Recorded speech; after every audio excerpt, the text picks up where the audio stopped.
নমস্কার, কেমন আছেন হগল্লি? আইজ মুই আপনার লাগে একটু আলাপ করণের লাগে আইলাম। রয়না মাছের একটা গল্প আপনাগো লগে কব।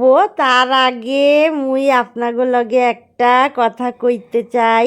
আপনারা যে মোর ভিডিও দেখেন তো আপনারা কিপটামি হরেন কেন? মোর রেসিপিগুলা যদি ভালো লাগা যায় তাহলে চ্যানেলটা সাবস্ক্রাইব কইরা যাইয়েন।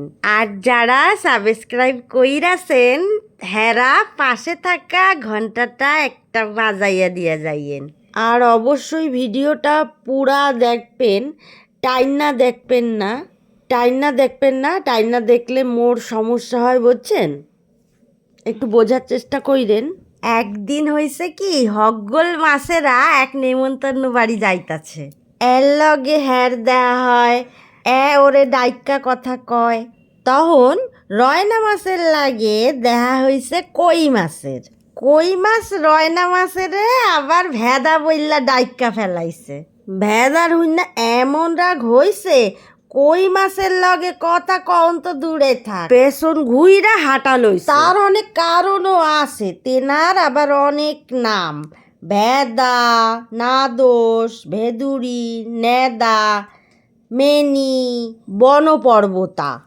তার লাগেই মুখ বেকাইছে। হ্যাঁ, কই মাছ আবার বুঝা ফেলাইছে।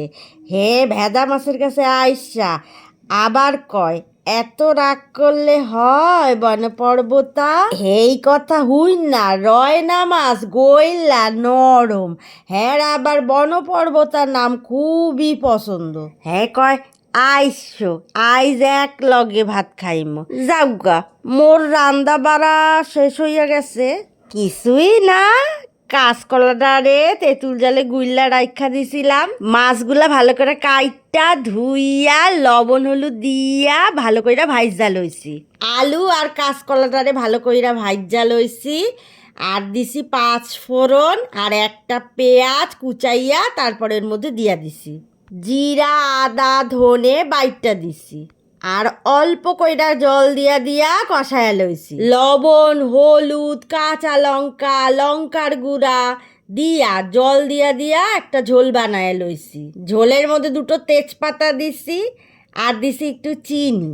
আর ভালো কইরা কষায়া লইছি। আর সবার শেষে মাছগুলা দিয়া দিছি। এমনিতেই মাছের নাম তো ভেদা, বেশি তো ফুটানোই যায় না। তার মধ্যে সবকিছু দিয়া তারপর সব শেষে ঘি দিয়া দিছি।